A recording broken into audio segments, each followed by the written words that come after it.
क्या आपने गुजारिश मूवी देखी है?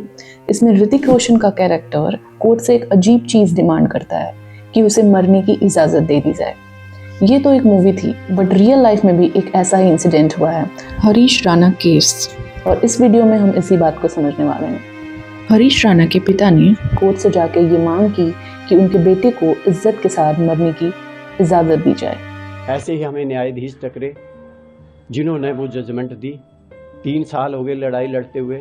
कौन माता पिता अपना चाहता है कि अपने बेटे को ऐसे करे, परंतु हम चाहते कि जनहित में ऐसे पता नहीं हरीश जैसे कितने लोग पड़े हैं, उनका भी कल्याण हो। तो इसलिए ये मामला जो है चलता गया हाई कोर्ट से सुप्रीम कोर्ट में दोबारा अपील करी और आज हमें सफलता मिली है।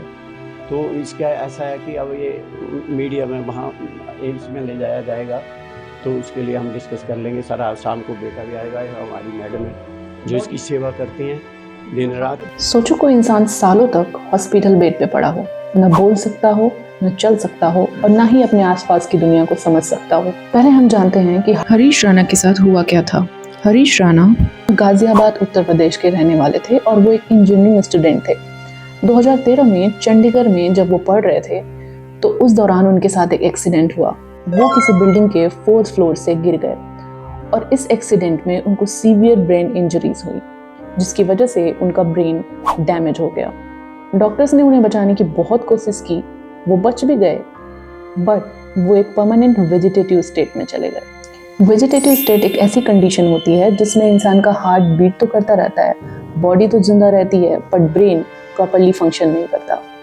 मतलब ना इंसान बोल सकता है, ना चल सकता है, ना ही किसी को पहचान सकता है। हरीश राणा 13 साल तक इसी कंडीशन में हॉस्पिटल बेड पे पड़े रहे और उनकी जिंदगी पूरी तरह लाइफ सपोर्ट मशीन पर डिपेंड थी। हर दिन अपने बेटे को इस हालत में देखना एक पिता के लिए बहुत दर्दनाक था और डॉक्टर ने भी कह दिया था कि रिकवरी की कोई उम्मीद नहीं है। आखिरकार हरीश राणा के पिता ने एक बहुत टफ डिसीजन लिया। उन्होंने सुप्रीम कोर्ट में एक पिटीशन फाइल की। उनकी डिमांड थी कि अगर मेरा बेटा कभी नॉर्मल लाइफ में वापस नहीं आ सकता तो उसे लाइफ सपोर्ट से हटाने की इजाज़त दी जाए। और इस प्रोसेस को मेडिकल टर्म्स में पैसिव यूथेनेशिया कहते हैं।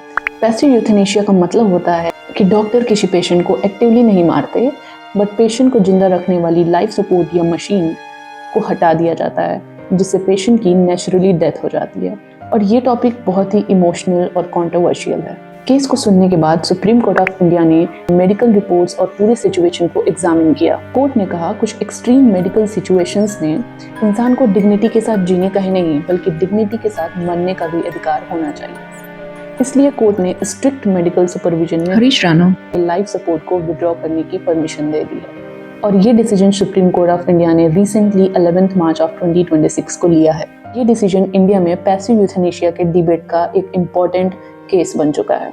और इस डिबेट का कनेक्शन एक और फेमस केस से भी है, अरुणा शानबॉग।